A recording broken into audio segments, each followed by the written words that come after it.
pessoal, bom final de semana. Meu nome é Isabela Marzola e eu trabalho na comunicação do Instituto Brasil Israel. Esse é o terceiro episódio do programa Expresso Israel, que traz as principais notícias da semana de Israel e do Oriente Médio com uma correspondente em Tel Aviv, que é a jornalista Daniela Kresh, que está aqui comigo. E, bom, Dani, você quer começar falando já? Oi, Isabela, legal, muito bom falar com você de novo. A gente está novamente voltando aqui para falar um pouco sobre o que está acontecendo em Israel nessa última semana. Eu acho legal, sim, a gente começar a falar de um assunto muito importante que está acontecendo essa semana, que é o começo de uma onda aqui de Me Too, mas da comunidade LGBTQ+. Né? É uma espécie de tentativa de colocar também as pessoas dessa comunidade nessa questão dos abusos sexuais, né? Que acontecem também nessa sociedade, nessa comunidade. Não é só contra mulheres, né? Não é só héteros que sofrem com esse tipo de abuso. Então, aqui, essa semana, teve duas pessoas importantes, uma personalidade importante, um jornalista muito importante, que foi acusado, foi denunciado por algumas pessoas como tendo usado seu poder e sua força, né, sua importância para assediar outros homens, e também um secretário de Cultura de Tel Aviv, não é exatamente secretário de Cultura, algo parecido, que também é um cara líder da comunidade, um cara que fundou ONGs em proteção, né, da comunidade LGBT, e ele também foi acusado, houve várias denúncias contra. Então, está acontecendo aqui uma onda de Me Too da comunidade LGBT. Deixa eu passar para a segunda, então. Mas É, antes, assim, de passar para a segunda, como você que quer foi me a reação perguntar? por parte da comunidade, assim mesmo? Como que... Porque essas duas pessoas eram líderes, inclusive um deles, como você falou, ele é cofundador de uma ONG que atende a juventude LGBT de Israel.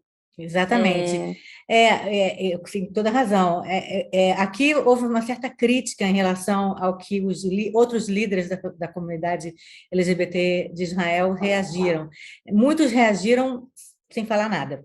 Tipo, resolveram ficar calados, não reagir, não se colocar contra ou a favor desses acusados. E é uma coisa meio estranha, né? Porque quando um Me Too, assim, de alguém hoje em dia, né? Eu acho que depois, acho que no começo, quando começou o Me Too feminino contra abusos sexuais contra mulheres, também houve uma certa hesitação das pessoas. Eu acho que a gente está passando por esse momento de hesitação desses líderes da comunidade nesse momento, e talvez aconteça de eles, enfim, de se tornar uma coisa um pouco mais comum, de haver esse tipo de reclamação, e aí as pessoas se sentirem um pouco mais livres para apoiar as vítimas, né? uhum. E é surpreendente que é com um homem, né? Ele abusou sexualmente de homens, então a gente sempre acha que são mulheres, mas também tem, infelizmente. Como eu falei, é um mito LGBT, né? Quer dizer, Uhum. a gente ainda não viu algum problema, alguma denúncia de mulher contra mulher, mas a gente está vendo agora de homem denunciando Com um outros homem. homens. É. Uhum. E o segundo assunto, O segundo assunto, na semana passada, eu acho que umas 2 semanas, a gente tinha falado um pouco sobre a questão dos anti-vaxxers, daquelas pessoas que são contra a vacinação, né? Que são militantes contra a vacinação, principalmente da Covid-19. Né? E eu tinha falado que a comunidade anti-vacina aqui em Israel é pequena, que não existe uma influência muito grande deles em relação ao número de vacinados. vacinados, né? Existe sim algumas comunidades, como os ultra-ortodoxos e os árabes israelenses, que têm uma certa hesitação, hesitam um pouco mais, não são especificamente militantes contra a vacinação. É mais uma questão um pouco mais de ser antissistema ou de se sentir fora do sistema, né?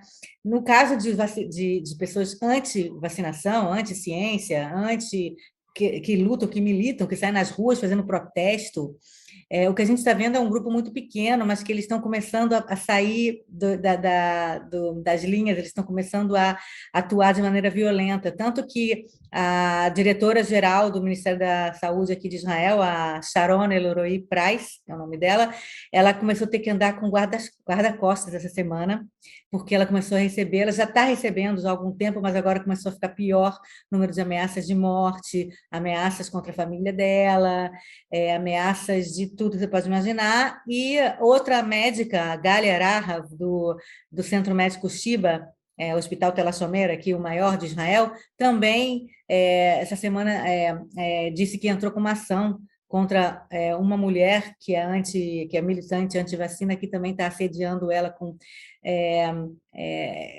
ameaçando de morte, fazendo coisas contra ela. Quer dizer, então você vê que é um grupo pequeno, mas que está começando a ficar violento e que o governo israelense está levando a sério que alguma coisa violenta pode acontecer. Eu tinha lido uma estimativa de que é quase 1 milhão de pessoas, quase 1 milhão, não chega a ser 1 milhão de pessoas que seriam aptas a se vacinar em Israel, mas que optaram por não tomar a vacina. Mas aí não necessariamente todo mundo que está nesse grupo milita contra, né? Você mesmo falou que tem os ultra-ortodoxos, tem também uma comunidade, acho que árabe-israelense, que não quis se vacinar, mas é uma escalada de violência mesmo, né, do grupo, assim, em Isso que você relação... falou, quer dizer, nem todo mundo, eu acho que esse número já tinha baixado para 900, 800 mil, uma coisa assim, mas depois da quarta onda, mas realmente é um número grande. Agora, metade disso são jovens que acham que não precisa se vacinar, que não vai acontecer nada com eles, quer dizer, não é uma questão de militância, mas mais de ignorância, né? E outra parte são os beduínos do sul do país, por exemplo, que vivem meio fora da sociedade, que para eles ir para algum lugar para se vacinar meio contramão, entendeu? Tem umas coisas assim. Agora, militantes de antivacina realmente são poucos, mas basta um com uma intenção violenta para cometer um crime, né? E o terceiro assunto essa semana é Israel sob ataque cibernético, ataque cyber. Israel essa semana passou, na verdade, nas últimas 2, 3 semanas tem passado por ataques cibernéticos. Começou com o hospital Hillel Yaffe, que fica perto de Hedera, que foi controlado por hackers, na verdade nada político, né? Eles só queriam realmente dinheiro em troca de liberar os computadores do hospital. Os computadores do hospital ficaram pretos, quer dizer, não dava para ver nada, e isso é muito perigoso, porque os médicos não podem ver os prontuários médicos dos pacientes, não podem saber que remédios eles tomaram, não podem saber o que eles precisam para ser operados, entendeu? Algumas operações são feitas com a ajuda de computadores, quer dizer, então isso é realmente uma questão de saúde pública. Depois disso, alguns especialistas disseram que ia ter outros ataques, porque quando um país é atacado e dá certo, entre aspas, né, apesar de que eu acho que o hospital não pagou né, para liberar... Um sistema de segurança. Mas ficou uma coisa, saiu mundialmente essa notícia, então os especialistas disseram, olha, preparem-se que vai ter outros ataques de copycats, né, de pessoas tentando imitar. E foi o que aconteceu. A gente viu um grupo chamado Black Shadow, que entrou num servidor, uma empresa de servidores muito importante, muito grande, chamada CyberServe. E dentro dessa CyberServe, um dos servidores é utilizado por uma rede social gay chamada Atraf, então esse grupo, Black Shadow, pegou centenas de milhares de dados de centenas de milhares de pessoas que participam dessa... tipo um aplicativo de namoro LGBT. Aplicativo de namoro gay, né? E isso aí, muita gente entra com nome secreto, não coloca o nome certo, porque muita gente está no armário, só que eles pegaram os dados das pessoas verdadeiras, entendeu? E aí estão ameaçando divulgar isso, então um problema grande. E, em troca de dinheiro, né? Isso em troca de dinheiro. Não é nada político, é tudo econômico, é tudo crime cibernético para dinheiro, né? Essa própria Black Shadow também entrou, parece, em algumas empresas de engenharia, entrou no Ministério da Defesa. Então, é interessante a gente ver, né, que Israel, que é um país tão, né, então, considerado uma inteligência artificial incrível, não conseguiu, enfim, bloquear esse tipo de ataque. Pois é, logo Israel, né, que se vende como a Startup Nation e tal, é vítima desses ataques. Mas esses ataques acontecem agora no mundo todo, não é só Israel. E Uhum. os países, né, os governos estão atentos para esse tipo de coisa. Isso é a nova guerra. A verdade é que a nossa vida está indo para a rede, né? Quer dizer, tudo que acontece na vida real começa a acontecer na rede também. Então, você tem ataques, você tem pichações, você tem roubos e tudo isso acontece na vida Golpe. real, Uhum. golpes e acontece nas redes também, quer dizer, e é muito perigoso quando entra num hospital, entra no Ministério da Defesa, já vira uma coisa realmente um pouco mais perigosa. E o nosso último assunto de hoje vai ser uma coisa que aconteceu hoje, é sexta-feira, a gente está falando na sexta-feira, dia 5 de novembro, que foi um confronto entre ultra-ortodoxos e policiais no Muro das Lamentações. Hoje é o dia primeiro do mês de Kislev. Kislev é o terceiro mês do ano judaico. Hoje é o primeiro dia. Então, todo primeiro dia de mês é um dia considerado um dia que você tem que rezar mais, é um dia que você tem que mostrar enfim, sua lealdade a Deus e tal e tudo. Então, esse é o dia que, em geral, um grupo chamado Mulheres do Muro vai no Muro das Lamentações para rezar. E esse grupo já existe há muitos anos, tá? 30 anos, na verdade, mas que mais recentemente, cada vez que elas vão no Muro das Lamentações para rezar, tem confusão. O objetivo delas é pedir a igualdade entre homens e mulheres, para que mulheres também possam rezar assim como homens, possam ser rabinas, possam rezar como homens Em voz fazem, alta. em voz alta, porque pela ortodoxia judaica, pelo estilo judaico de religião chamado ortodoxia, mulheres não podem cantar, mulheres não podem rezar em voz alta, a voz da mulher não pode ser escutada, muito menos quando se estiver entoando frases da Torá, né, da Bíblia. Então, elas que não são ortodoxas, elas são judias religiosas, mas elas são de outros setores religiosos do judaísmo, que é o conservadorismo e o reformismo. Elas são conservadoras e reformistas, tem até algumas ortodoxas também. Elas falam, não, o judaísmo não precisa ser só o que os ortodoxos querem que seja. Você pode ser judeu com outras denominações, né? E Uhum. a nossa denominação diz que a gente pode fazer isso, né? A verdade é que os ultra-ortodoxos, eles dominam hoje, os ortodoxos, eles dominam hoje, eles têm um monopólio da religião em Uma Israel. hegemonia sobre. Mas já no Uhum. monopólio. E você não precisa ser judeu só pela ortodoxia, você pode ser, inclusive, secular, você pode ser ateu. Eu, por exemplo, não sou religiosa, entendeu? Então, e se você for religioso, você pode ser reformista, você pode ser conservador, e você pode ser ortodoxo também. Agora, a gente tem um vídeo aqui no IB, que vamos tentar botar aqui, né, para as A gente pessoas coloca no verem. link da bio do Instagram, sim.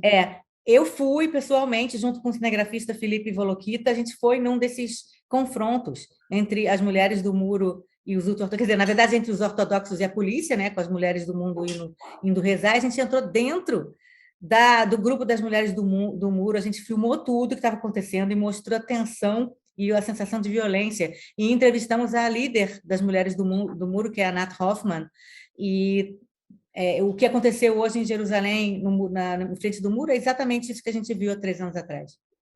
E para quem não conseguiu ver isso, essa cena que a gente está falando agora, só para as pessoas terem um contexto, saiu, acho que foi ontem ou hoje, que a Ana, a líder desse grupo Mulheres do Muro, foi assediada por ortodoxos quando ela estava no muro.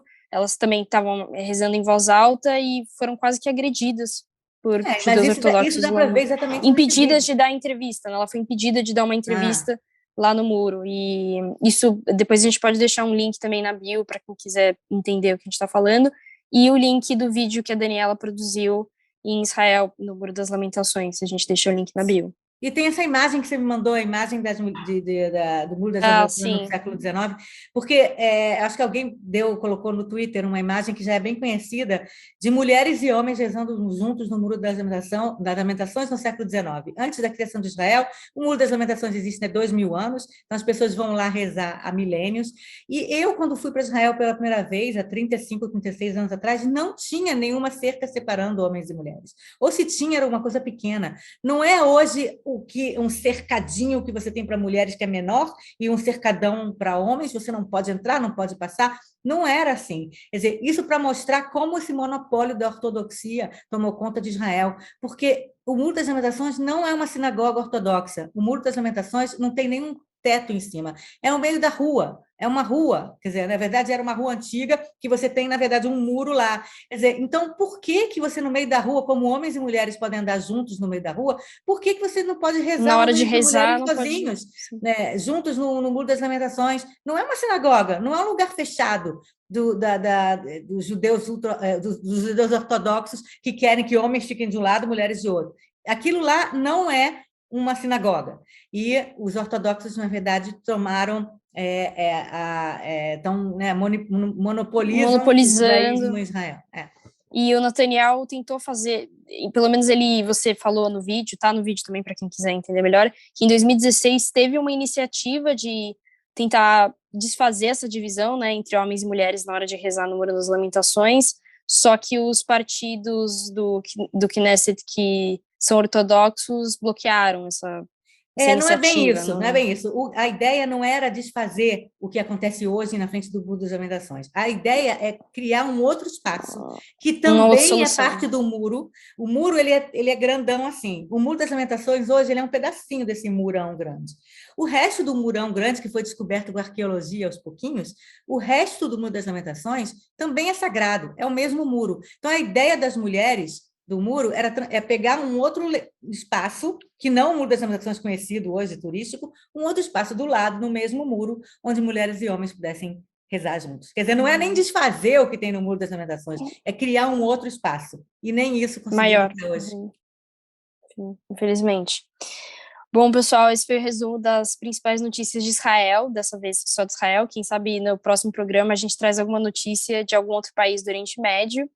E se vocês se vocês gostam e gostaram desse episódio do Expresso Israel, se vocês querem ficar por dentro de todas as coisas que acontecem lá no Oriente Médio e em Israel, curtam a nossa página no Facebook, Instituto Brasil Israel, sigam a gente aqui no Instagram, @Instituto Brasil Israel, e no Twitter, @ib.br, .br não, desculpa, _br.